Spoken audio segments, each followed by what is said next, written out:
Et oui, il est 9 heures, vous entendez, à la cloche de l'église qui est juste à côté. Et voilà, c'est l'heure du live spécial. Alors aujourd'hui, j'ai une tenue un peu spéciale parce que je vous emmène en pays inconnu, dans une aventure extraordinaire. Je voulais mettre le chapeau d'Indiana Jones qu'Isabelle utilise dans notre spectacle, mais il est trop petit pour moi. Donc je vous emmène. J'espère que vous êtes prêts, bien couverts, avec la faux, le couteau, tout ce qu'il faut. Et c'est parti. Attention, ça va un petit peu secouer. Donc accrochez-vous, on y va. Alors, cours. Nous allons arriver. Ouh là là. Ah, alors attendez, je distingue un indigène. Pas trop loin. Où est-ce qu'il est? Une indigène, plus spécialement, j'ai l'impression. Est-ce qu'elle porte une jupe? Attendez, vous la voyez peut-être? Là, je m'approche, c'est pas évident parce que ça pique. Ah, je m'approche. Oh, qu'est-ce qui se passe? Oh, on ne voit plus rien. Qu'est-ce passe? Je suis vraiment dans la brousse profonde. Je vous retrouve dans quelques instants. Voilà. Je vous retrouve. Est-ce que vous voyez cette indigène en magnifique robe rose?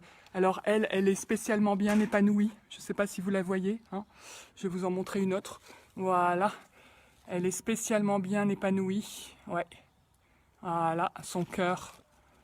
Voilà. Et puis, il y a aussi quelques indigènes toutes jeunes. Ah là, on en voit une là, qui n'est pas encore éclose. Oui. C'est une tribu un peu particulière.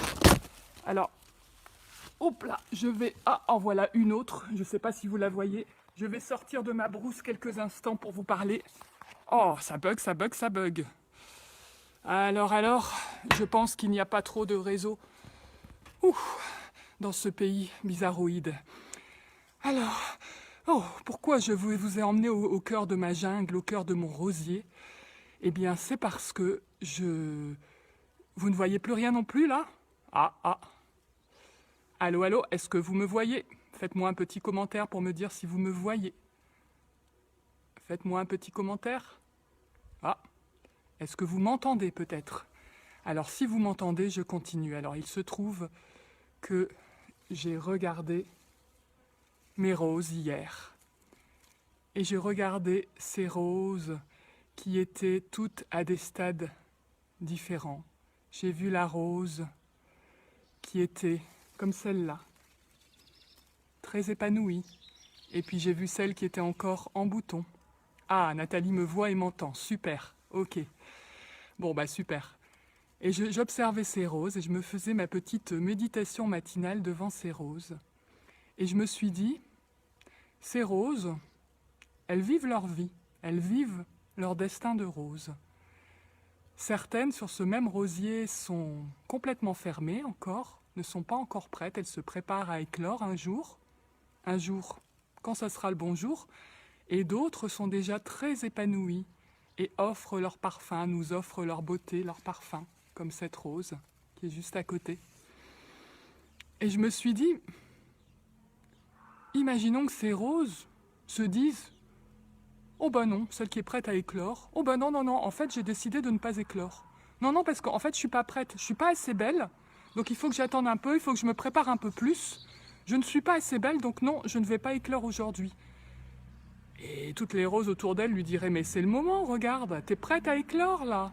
Je t'assure, tu vas être magnifique, ton parfum va enivrer plein de gens, va ravir plein de gens. Et elle dirait, non, en fait non, je ne suis pas prête, j'estime que je ne suis pas assez belle, je ne suis pas assez préparée, il faut encore que j'étudie, que je m'améliore, que je grandisse, que je m'embellisse. Vous imaginez la tronche des autres roses, si on peut dire? Et je me suis dit, mais finalement, les humains, c'est les seuls à faire ça. C'est les seuls à se dire, ah ouais, non, je sais, normalement je devrais éclore, mais en fait, non, je suis pas encore prête, je suis pas encore assez belle. Écoutez les filles, je suis pas encore assez belle. Je me suis dit, c'est fou quand même. On est quand même bizarres, nous les humains. Est-ce qu'une rose se pose cette question. Non, elle se contente d'éclore quand c'est le moment pour elle d'éclore. Et je pense qu'en fait, vraiment, ce que je ressens de cette période et cette deuxième phase aussi du confinement, c'est que c'est le moment, les filles. Toutes les roses que vous êtes, les filles et les garçons d'ailleurs, toutes les belles roses que vous êtes, elles sont vraiment prêtes à éclore. Et quelque part, je dirais que c'est presque un péché d'orgueil, c'est peut-être de l'orgueil de se dire non, je ne suis pas prête.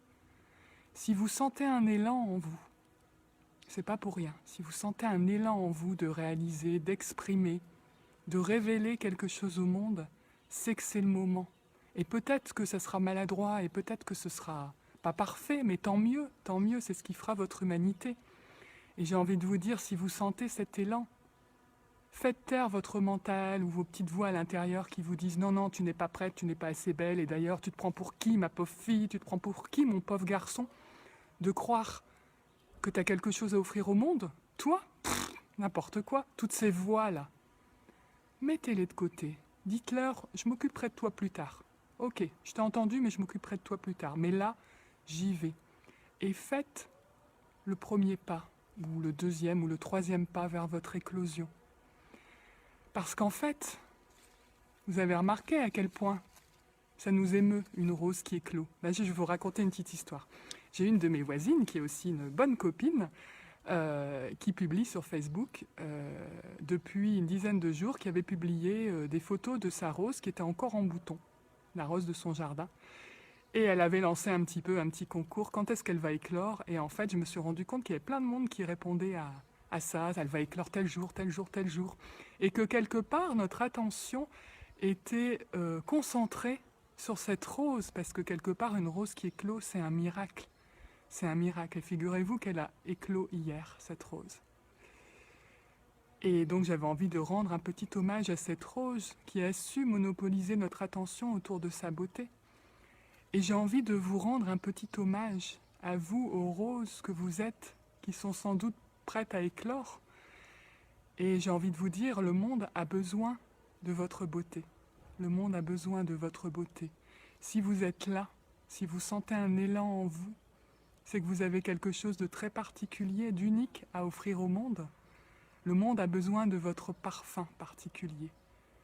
Donc c'est vraiment le moment d'offrir ce parfum, d'offrir cette beauté au monde. Parce que l'après-confinement, si on peut garder l'espoir de construire un nouveau monde, c'est avec nous tous, nous toutes. C'est avec vous toutes. Et c'est surtout à partir de ce que vous avez de plus beau, de ce que vous avez de plus beau en vous, de la rose que vous êtes. Donc, peut-être aujourd'hui, pouvez-vous vous poser la question, quel élan je sens là? Et comment je peux déjà poser des pas? Ne pas attendre, ne pas dire oui, je suis confiné, machin truc. Non, il y a toujours quelque chose à faire, à poser. Ne serait-ce que la décision intérieure de vous ouvrir, j'allais dire de vous éclore. Donc c'est ça que j'avais envie de partager avec vous, cette petite, ce que m'avaient murmuré ces roses. Et puis pour finir, j'ai trouvé un très joli poème que je ne connaissais pas de Louis Aragon sur les roses. Donc je vais vous l'offrir. Connaissez-vous la rose lune? Connaissez-vous la rose temps? L'autre ressemble autant à l'une que dans le miroir de l'étang, l'une à l'autre se reflétant. Connaissez-vous la rose amère, faite de sel et de refus, celle qui fleurit sur la mer, entre le flux et le reflux, comme l'arc après qu'il a plu. La rose songe et la rose âme, par botte au marché vendu, la rose jeu, la rose gamme, celle des amours défendus, et la rose des pas perdus. Connaissez-vous la rose crainte? Connaissez-vous la rose nuit? Toutes les deux qui semblent peintes, comme à la lèvre est peint le bruit, comme à l'arbre est pendu le fruit. Toutes les roses que je chante, toutes les roses de mon choix, toutes les roses que j'invente, je les vante en vain de ma voix, devant la rose que je vois. Je vous souhaite une belle journée, belle rose, et préparez bien votre éclosion. À bientôt, demain vous retrouvez Isabelle, on se retrouve après-demain. Bye bye.